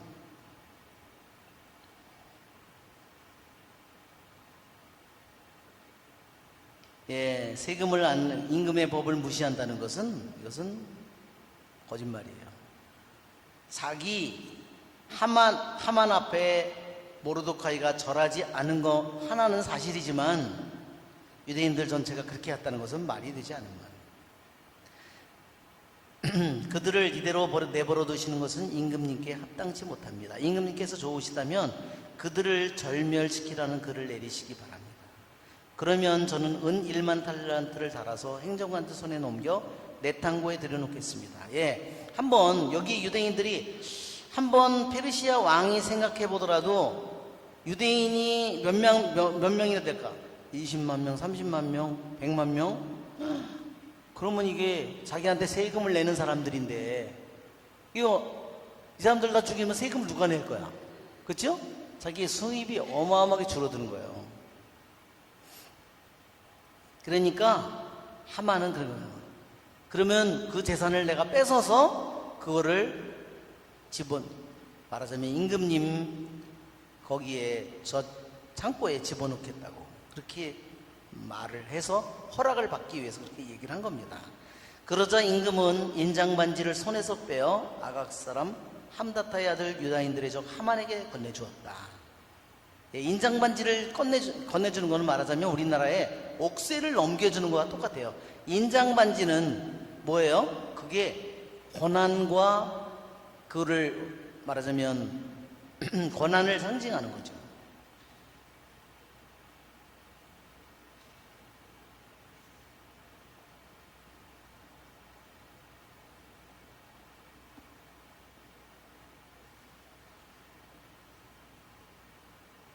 여기에 다시 아각 사람이라고 나왔어요. 그렇죠? 아각.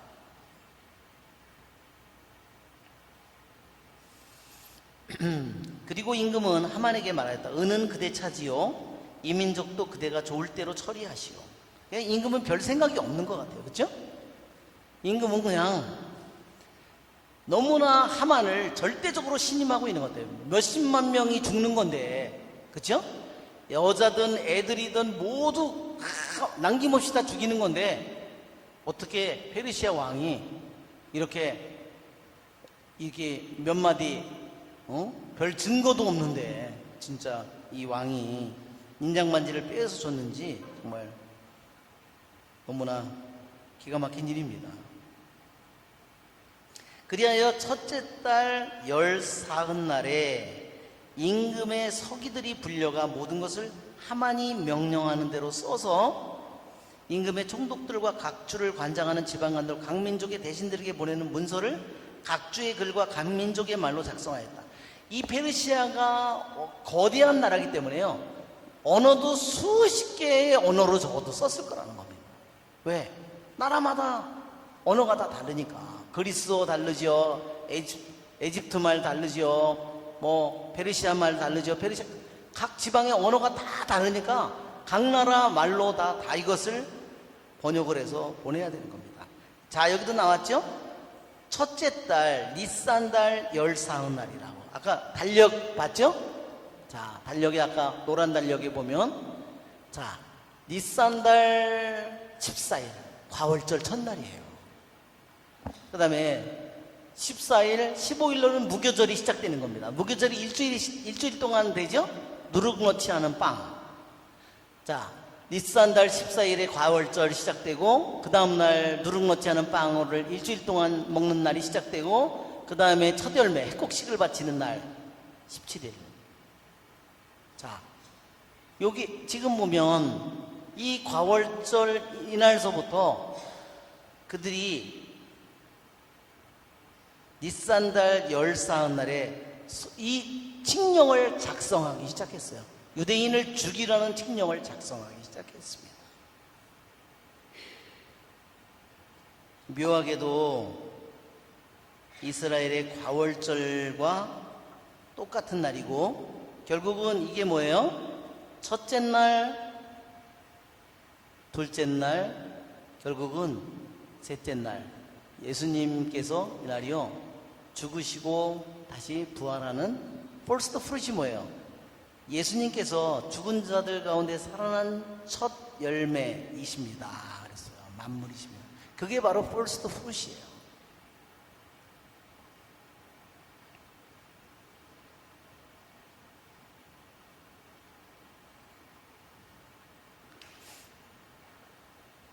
자, 우리가 이 아각 사람이라는 아말렉과 이 보면 자, 여기에 다시 한번 이 아말렉과의 원수 관계를 우리가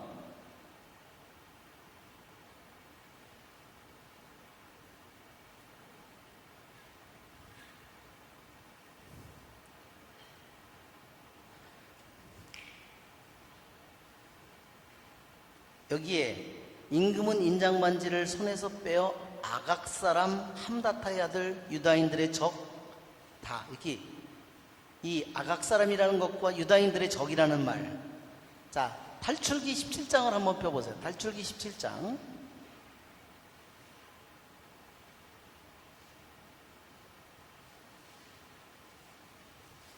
17장 8절을 보면 이게 야훼 니시라는, 야훼 니시 많이 들어보셨죠? 야훼 니시는 무슨 뜻이에요? 우리 그림을 보면 그림 파일에 그 모세가 이렇게 팔을 들고 기도를, 산에 올라가서 기도를 합니다. 근데 팔이 처지면 이스라엘이 지고 팔을 들어 올리면 이스라엘이 이기고, 그렇죠? 전쟁을 하는 사람, 나가서 전쟁 나가서 싸우는 장수는 누구예요? 여호수아예요. 자, 17장 8절, 그게 야훼 니시에 대한 이야기입니다. 우리가 절대로 잊어서는 안 되는 이야기예요. 야훼 니시. 니시라는 말은 무슨 뜻이죠? 기억, 거기 보세요. 주님은 나의 깃발. 그런 말이에요. 니시라는 말이요, 깃발이에요. 주님은 나의 깃발. 주님은 나의 무슨 깃발일까요? 승리의 깃발입니다. 승리의 깃발.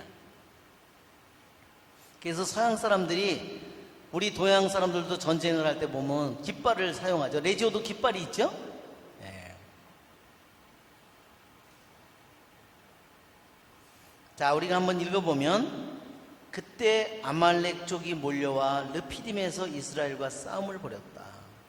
그러자 모세가 여호수아에게 말하였다. 너는 우리를 위하여 장정들을 뽑아 아말렉과 싸우러 나가거라. 내일 내가 하느님의 지팡이를 손에 잡고 언덕 꼭대기에 서 있겠다. 여호수아는 모세가 말한 대로 아말렉과 싸우고 모세와 아론과 후르는 언덕으로 올라갔다. 모세가 손을 들면 이스라엘이 우세하고 손을 내리면 아말렉이 우세하였다. 모세의 손이 무거워지자 그들은 돌을 가져다 그의 발 아래 놓고 그를 그 위에 앉혔다. 그런 다음 아론과 후르가 한 사람은 이쪽에서 다른 사람은 저쪽에서 모세의 두 손을 받쳐주니 그의 손이 해질 때까지 처지지 않았다. 그리하여 여호수아는 아말렉과 그의 백성을 칼로 무찔렀다. 주님께서 모세에게 말씀하셨다. 이 일을 기념하여 책에 기록해 두어라. 그리고 내가 아말렉에 대한 기억을 하늘 아래에서 완전히 없애버리겠다는 것을 여호수아에게 똑똑히 일러주어라. 모세는 제단을 쌓아 그 이름을 야훼 니시라고 하고 이렇게 말하였다. 손 하나가 주님의 어좌를 거슬러 들리리니 주님과 아말렉 사이에 대대로 전쟁이 일어날 것이다. 예. 이 전쟁은 이례적인 전쟁이 아니죠? 어때요? 영원한 적이에요. 주님과 아말렉 사이의 영원한 적이에요. 이것은 일시적인 전쟁이 아닙니다.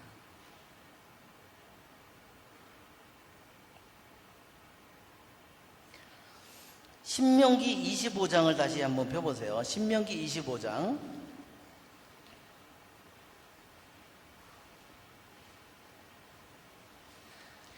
아말렉인들을 17절, 아말렉인들을 치라는 명령. 다시, 아까는 에집트에서 탈출을 한 직후에 아말렉이 공격을 했어요, 이스라엘을. 근데 이것은 신명기 25장은요, 모세가 죽기 직전에 이제 40년 방황이 다 끝나고 약속의 땅에 들어가기 직전에 모압 땅에서 주신 말이에요. 한번 읽어볼까요? 너희가 이집트에서 나오던 길에 아말렉인들이 너희에게 한 짓을 기억하여라. 그들은 너희가 피곤하고 지쳐 있을 때 너희와 길에서 마주치자 하느님 두려운 줄도 모르고 너희 뒤에 처진 사람들을 모두 쳐 죽였다.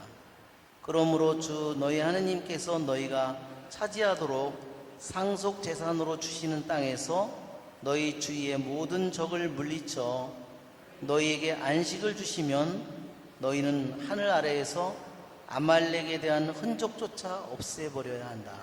이것을 잊어서는 안 된다. 예. 자, 우리 지도를 다시 보면요. 지도를 보면 이게 야훼 니시 그림이에요. 여기에 모세가 산 위에 올라가서 있고 저 밑에서 전쟁을 하는 장수는 여호수아예요. 한 사람은 누가 바치고 있죠? 한 사람은 아론이고요. 한 사람은 후르라고. 후르가요. 허에. 벤허 나오죠? 벤허가 히브리 말, 영어로는 벤허가 이렇게 씁니다. 벤허. 네. 이게 허예요. 후르예요. 그러니까 베노는 후르의 아들이라는 뜻이에요. 그러니까 두 손을 양쪽에 든 사람들은 하나는 아론이고 하나는 후르예요.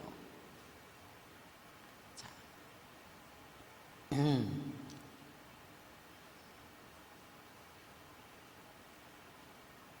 어디로 갔어? 갑자기? 아니 지금 여기서 앞으로 이게 다 그림이 아론과 후르가 손을 들고 있는 겁니다. 저 밑에서는 전쟁이 벌어지고 있고 야훼는 나의 깃발이라고 그랬어요. 승리의 깃발. 어메. 자,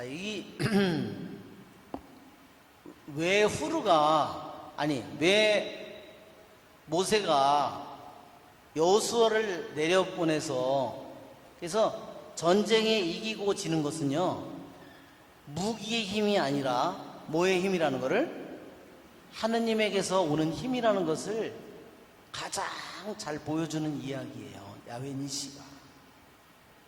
그래서 야훼 니시가 항상 여러분의 것이 되기를 바랍니다. 네. 그래서 내가 이기려고 그러면 안 돼요. 그렇죠? 내가 이기려면 내가 이긴다고 하면 자꾸만 뭐가 커져요? 셀프가 커져요. 자기 자신이 점점 커져요. 그래서 내가 싸움을 이길지는 모르지만 내가 내 자신에게 지배를 당하는 거예요. 왜 여기에서 모세가 왜 여호수아에게 가서 핫가다의 유대인 가르침에 의하면 모세가 힘이 빠져가지고요 자기가 늙어서 자기가 산 위에 올라가 있었던 게 아니라는 겁니다.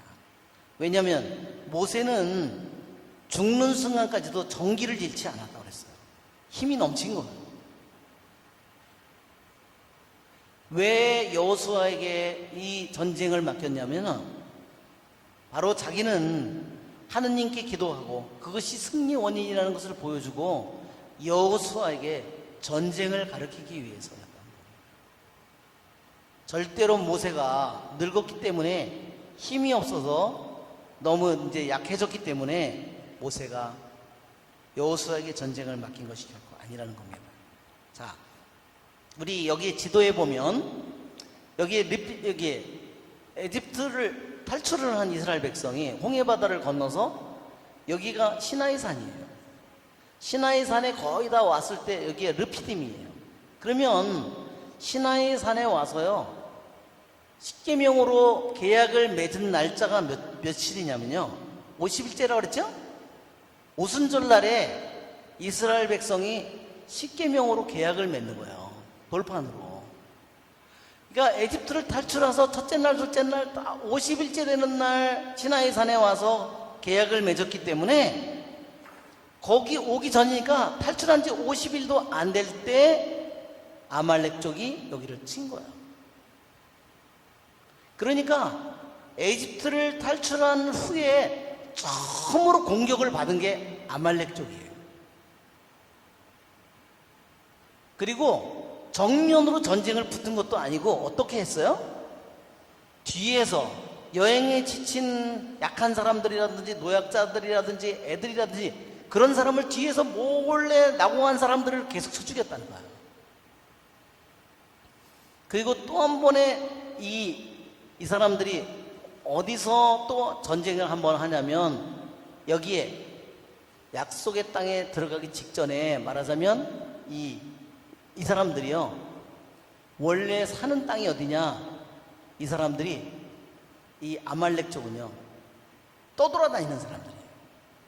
한 곳에 정착하지 않고요 말하자면 유목민으로 완전히 떠돌아다니면서 약탈을 일삼는 사람들이에요. 예, 우리 핫가다 유대인 가르침에 의하면 이 아말렉 쪽은 유대인을 에집트를 탈출한 유대인을 치자고 제일 먼저 선동을 한 사람들이 아말렉 쪽이라는 거예요. 절대로 에집트를 탈출했는데 우리들이 아무리 싸워도 이스라엘은 못 이긴다. 그렇게 얘기했는데 아말렉 쪽은 그랬다는 겁니다. 우리가 힘을 합쳐서 싸우면 우리가 이길 수 있다. 그렇게 해서 사람들을 이 이스라엘을 치도록 선동하고 계획을 세운 사람이 아말렉 쪽이라는 겁니다. 그래서 어떻게 했냐? 만일 내가 이스라엘과 싸워서 이기면, 내가 지면 너 도망가. 이렇게 했다는 거예요. 내가 이스라엘과 싸웠는데 내가 졌어. 그럼 너 도망가고 뒤에서 있다가, 만일 내가 이스라엘 져서 이기잖아. 그러면 너 와서 같이 와서 싸워. 그래서 같이 물리쳐. 이렇게 얘기했다는 거야.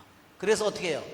계속 몰래 뒤에서 약탈을 하고 약탈해서 그 사람들을 이스라엘 향해서 말하자면 전쟁을 하도록 선종한 사람들이라 하는 겁니다. 자, 이렇게 에집트를 탈출한 여기에서 그들이 한번 아말렉 쪽이 제일 먼저 전쟁을 걸었고, 그 다음에 이 네겝, 이 사람들이 주로 사는 땅이 어디 땅이었냐? 여기 사해 밑에 있는 네겝 땅. 네겝 땅에 주로 자리 잡은 사람들이 아말렉 쪽이었다는 겁니다. 자, 그래서 다시 모세가 이제 요르단강을 건너서 여호수아를 통해서 요르단강을 건너기 직전에 마지막으로 신명기 25장에 다시 아말렉을 다시 시키라는 이 명령을 다시 신명기 25장에서 다시 주님께서 주셨다는 겁니다. 그러니까 여기 있는 것처럼 주님과 아말렉에 대한 기억을 하늘 아래서 완전히 없애버리겠다. 이거를 절대로 잊지 않도록 기록해 두어라. 주님과 아말렉의 대대로 전쟁이 일어날 것이다. 이게 뭐예요? 이미 율법으로 주어진 거죠? 예언의 말씀으로 주어진 거예요. 이것은 하느님과의 영원한 적이다 하는 겁니다. 즉, 뱀과 여자와 원수 관계와 마찬가지로 주님과 이스라엘과 아말렉과의 영원한 원수 관계예요.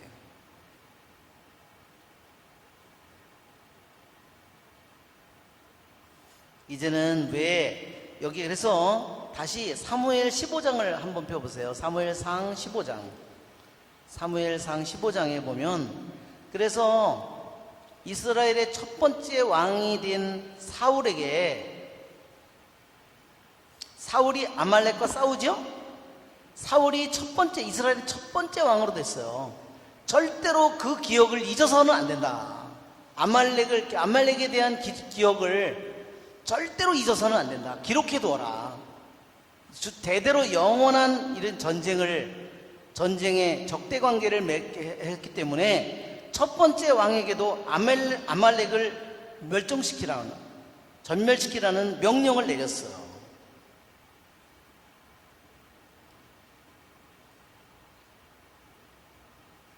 그러니까 이걸 보면 첫 번째 왕에게, 이스라엘에 세워진 첫 번째 왕에게 하느님이 주신 명령이 아말렉을 전멸시키라는 겁니다. 절대로 탈출기에서도 잊지 말라고 그랬죠? 기억하라고. 신명기 끝에서 다시 약속의 땅에 들어가기 직전에도 다시 그거를 다시 상기시켰고, 이제 약속의 땅에 들어가서 첫 번째 왕이 왔을 때도 제일 먼저 아말렉을 없애라는 명령을 주님께서 주셨는데, 그러나 사울 왕은 개념이 없어요. 그렇죠? 아말렉 쪽을 대부분이 많이 아말렉 쪽을 죽이긴 죽였지만 아말렉에 대한 기억까지 없애지는 않아요. 아말렉이 가지고 있는 좋은 가축은 안 죽이고 아가광도 살려갔다. 이 아가광을 누가 난도질해서 죽이나요? 사무엘이 난도질해서 죽입니다. 한번 보세요. 주님께서 사울을 버리시다. 18절을 보세요. 주님께서는 임금님을 내보내시면서 이런 분부를 하셨습니다. 가서 저 아말렉 죄인들을 완전히 없애버려라. 그들을 전멸시킬 때까지 그들과 싸워라. 그런데 어찌하여 임금님은 주님의 말씀에 순종하지 않고 전리품에 덤벼들어 주님 보시기에 악한 일을 하셨습니까? 저는 주님의 말씀에 순종하였습니다. 주님께서 저에게 가라고 하신 그 길을 따라 걸으며 아말렉 임금 아각은 사로잡고 그 밖에 아말렉 사람들은 완전히 없애버렸습니다. 다만 군사들이 완전히 없애버려 했던 전리품 가운데에서 가장 좋은 양과 소만 끌고 왔습니다. 이거는 뭘로 바치라고 그런 거죠? 헤렘으로 바치라고 그런 거예요. 헤렘이라고 그랬죠. 헤렘. 완전 봉헌물로 바치는 거예요. 완전히 없애버리는 거예요. 기억조차 없애버리는 거예요. 양이든 아말렉에 대한 기억이 있는 양이든 소든 어떤 것도 완전히 그것이 귀중품이고 보석이고 무엇이든 아무리 비싼 옷이든 뭐든 다 완전히 다 불살라버려야 돼요. 그러니까 우리들도 원수를, 영적인 원수를 우리들이 완전히 없애버려야 되는데 일부를 남겨두면 어떻게 될까요? 일부를 남겨두면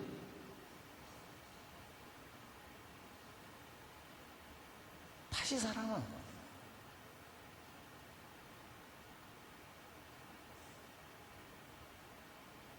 제가 그 전에 어떤 무당을 자기 성당 다니고 싶다고 그래가지고 제가 거기 있는 부처 상인이 뭐니 가져다 다 부수고 뭐 향론이 뭐니 다 가져다가 없애버리고 다 했는데 나중에 굿이 안 들어온다고 먹을 것이 없다고 다시 옛날 그 귀신한테 빌었다는 거예요. 다시. 그랬더니 부르더래 그 귀신이, 이년아 네가 나만 안 없애도 괜찮았는데 네가 내 상을 깨트려 가지고 너하고 나는 끝이라고 그러더래요. 만약에 그런 걸 갖다가 어디다 숨겨뒀어 봐요. 어떻게 되겠죠? 다시 되죠. 일례로 무당이 방울 같은 거를 갖다가 어디다가 아주 안 없애고 숨겨둬 봐요. 그러면 반드시 다시 찾아가지고 그 짓을 또 다시 하는 겁니다. 그러니까 여기에 왜 하느님께서 그것을 완전히 없애버리라고 헤렘이라고 왜 하는지를 이 헤렘은 우리들의 영적인 삶 속에서 헤렘은 끝나지 않은 거예요. 이것은 우리들의 원수인데 그 원수를, 이게 뭐냐면 사울 왕이 그것을 왕을 살려놨고 그 중에 아각 사람들 그 귀중한 그 짐승들은 다 살려놨다는 거야.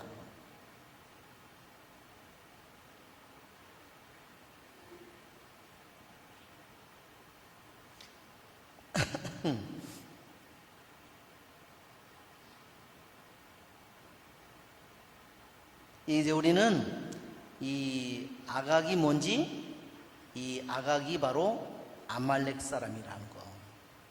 아말렉의 왕을 보통 아각이라고 그렇게 불렀다는 겁니다.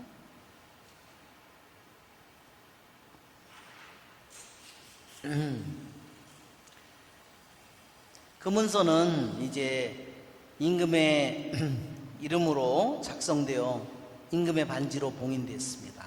파발꾼 편으로 임금의 각주에 서신이 발송되었다. 이 페르시아가 하도 크기 때문에요.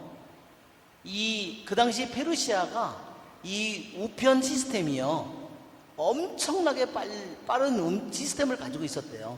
역사가 헤로도토스에 의하면 전 세계의 역사 속에서 가장 빠른 배달 시스템이 페르시아에 있었답니다.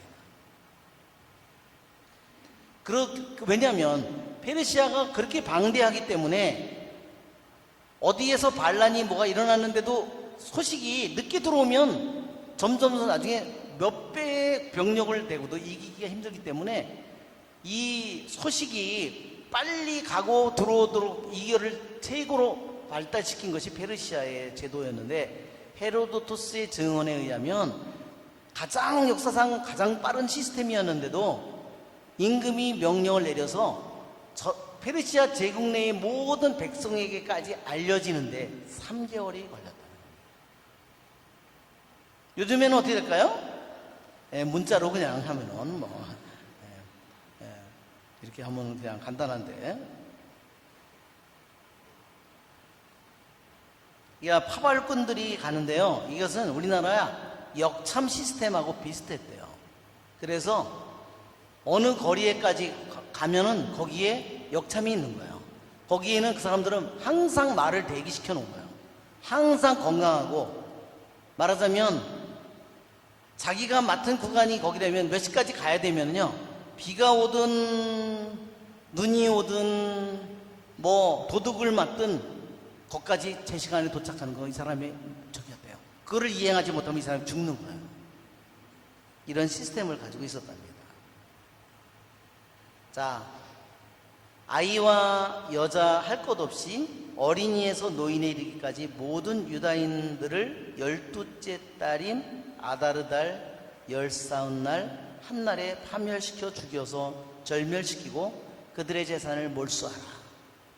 네, 이것이 역사상 또 히틀러를 통해서도 이루어지죠? 저도 폴란드에 성지순례 가가지고 폴란드에도 가보니까 아우슈비츠 수용소에 유대인들을 이제 가스실로 보내기 전에 옷이 다 벗겨가지고, 근데 제일 소름 끼치는 물건 중에 뭐였냐면요, 머리카락이었어요. 아니, 머리카락을 그걸로다가 그 머리카락으로 따가지고 이불도 만들고 침대도 만들고 그랬다는 거예요. 아니, 미친놈들이야 진짜. 독일이 얼마나 그렇게 예의도 잘 지키고 그런다는데 어떻게 그런 짓을 했는지 몰라요. 정말. 그리고 구두를 또 잔뜩 쌓아놨더라고요. 근데 구두는 왜 쌓아놨는지 알아요? 보물을요, 유대인들이 돈이 많잖아요. 그래가지고 다이아몬드니 귀금속을요, 이 구두 뒤에 유대인들이 그 기술자들이 많잖아요. 구두공이니 해가지고 그 수리하고 그 구두 뒤에다가 안에다가 그걸 탁 다이아몬드니 이런 걸 집은, 그래서 그걸 찾아내느라고요. 구두를 갖다가 그거 다시 분해해가지고 그거 찾느라고. 아주 인간이 정신이 미쳐버리면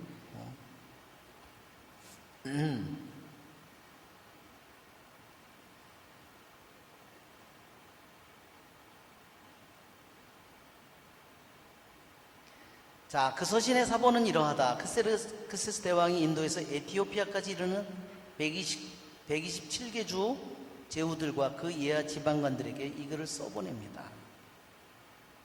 여기에 크세르크세스 대왕이라고 그러는데요, 왕 중에 왕이라고 그렇게 되어 있습니다.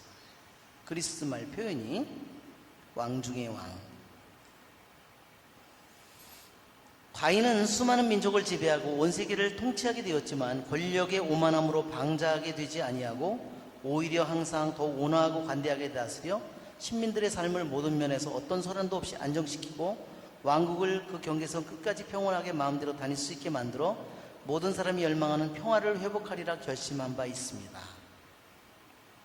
그래서 이를 어떻게 하면 완수할 수 있을지 과인의 자문관들에게 문의하였더니 우리 가운데 두드러지게 사려 깊고 변함없는 호의로 항관 충성심을 보여주며 왕궁에서 두 번째 자리를 차지하고 있는 하만이 적대적인 백성 하나가 이 땅의 모든 부족 사이에 섞여 살고 있는데 자기들의 법으로 모든 민족들을 거스르고 임금들의 명령을 끊임없이 배척하여 우리가 흠잡을 데 없이 수행하고 있는 통치가 정립되지 못하게 하고 있다는 사실을 지적해 주었습니다.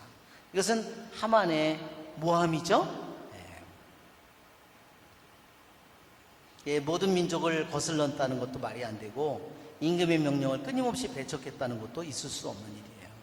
이제 우리는 이 백성이 혼자서 유별나게 모든 사람과 끊임없이 적대 관계를 이루면서 자기네 법에 따라 기이한 생활 방식으로 떨어져 살며 다른 나라 민족과 다른 기이한 생활 방식을 한다는 말은 맞아요. 왜? 유대인의 자기네들이 고유한 법이 율법을 지켜야 하기 때문입니다.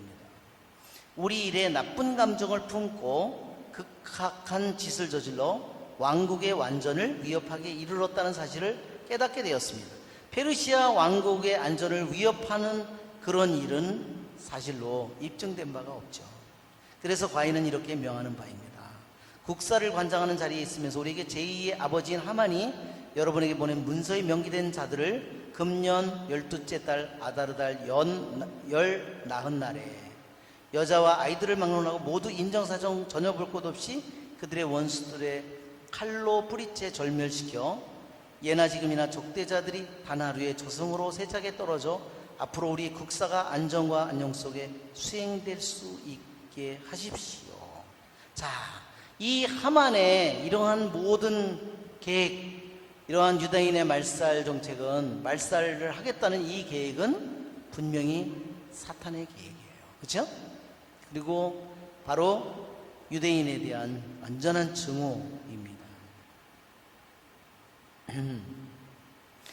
이 문서의 사본이 각주의 법령으로 선포되고 모든 민족들에게 공포되어 그날에 대비하게 하였다. 여기에 보면 적대자들이 단 하루의 저승으로 떨어진다는 말이 있는데 그리스 70인역에는 이게 뭐냐면 하데스예요. 저승, 하데스. 이 말이 히브리 말로는 셔올이라고 그러고 이것은 뭐냐면 지옥이 아니라 죽음의 세계를 가리키는 말입니다.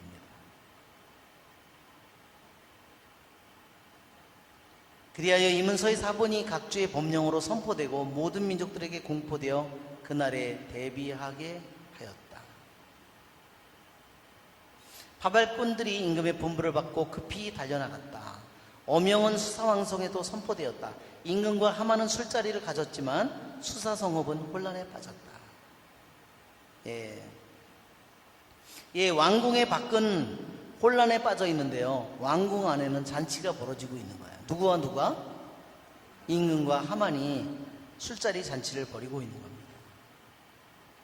이것은 바로 세상의 왕국의 모습을 보여주는 거예요. 이것은 하느님의 나라가 아닌 이 세상에 정말 그 거대한 나라를 다스리는 왕이 얼마나 형편없는 통치를 하는지, 얼마나 형편없는 그를 말하자면 결정을 내리는 자는 왕이죠. 그것을 권한을 위임했지만 결정을 내린 것은 결국은 왕이에요.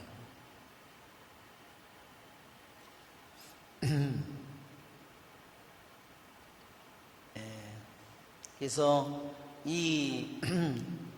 여기에 보면 이 모든 이 싸움이 이제 본격적으로 이제 우리가 1장에 보면 두 마리의 큰 용이 모르드카이의 꿈에서 싸우죠. 이제 싸움이 이제 완전히 본격적으로 시작되는 그러한 시작을 우리에게 보여주고 있습니다. 그리고 이것은 다시 이게 축제, 이게 술자리는요, 이것은 축제입니다.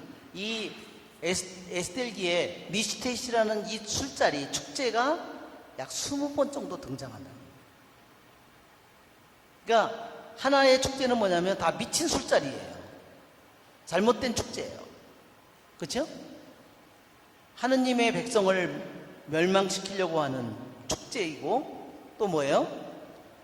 그 거대한 왕국이 운영되고 있는 정말 아주 썩어빠진 그러한 통치의 중심에 뭐가 있는지를 보여주는 그러한 것이 여기에 나온 축제의 모습이에요. 하나는 이제는 이스라엘 백성이 이 모든 하만을 물리치고 그 다음에 정말 하느님 안에서 축제를 벌이는 진정한 축제가 있고요. 여기에 거짓 축제가 하나, 세상의 축제가 두 가지 축제가 대비되어서 나타납니다. 영광이 성부와 성자와 성령께, 성부와 성자와 성령의 이름으로 아멘.